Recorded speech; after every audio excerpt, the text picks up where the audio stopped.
Soren Kierkegaard was a Danish philosopher. I am probably not saying his name right. Oh well. And for this man right here, anxiety would be described as, and I quote, freedom's actuality as the possibility of possibility. And what does that mean?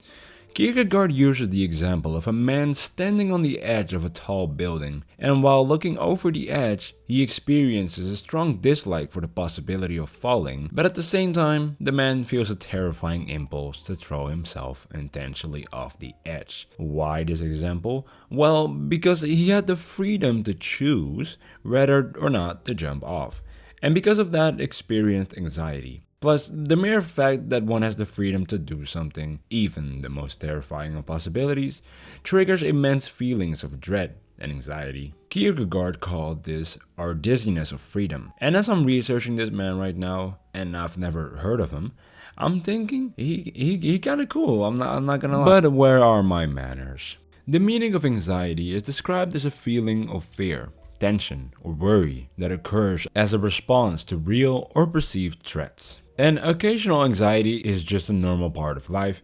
You may worry about things such as health, or money, or family problems, which can give you anxious thoughts. And anxiety affects everyone in different ways. Some people tend to shake, some people tend to sweat, and sometimes, in some cases, when anxiety becomes a daily thing in someone's life, it might turn into an anxiety disorder, which means that the anxiety doesn't go away after a while and can get worse over time. And when I say that anxiety affects everyone in different ways, well, imagine that there were exams coming up for school next week, which can literally decide whether or not you pass or you have to do the whole school year over again. Well, then there are some people who would experience some anxious thoughts of having to do the whole year again and use that as a motivator to study extra hard. Because the only thing that they can think of is there is absolutely no way that I will do the whole year over again. But there are also people who feel these anxious thoughts, but they kind of can't handle this stress and will find ways to reduce this anxiety by, for example, maybe smoking or drinking, anything that soothes the pain really. Or just one more,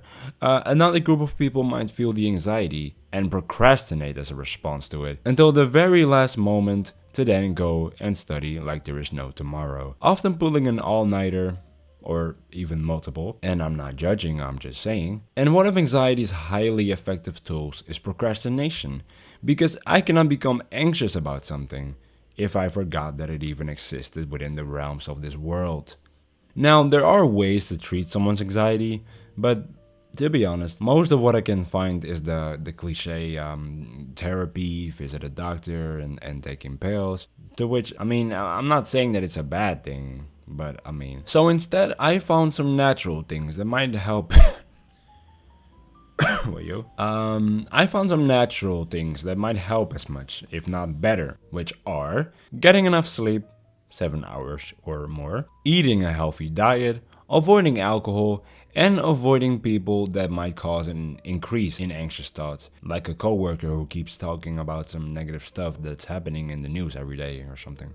Now, will these methods be as effective? And weren't these methods also a little bit cliche?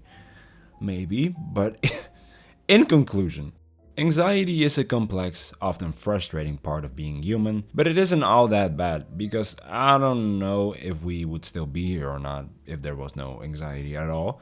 And I think that trying to manage your anxiety is a better strategy than trying to eliminate it completely. Because there's a quote that someone once said, if you didn't care about it, you wouldn't become anxious about it. Now, is that true? Is that a bar? I don't know. But if all else fails, remembering that everyone else is probably just as anxious about life as you might be of help. Maybe. And that's about it. Thank you for watching. Take care.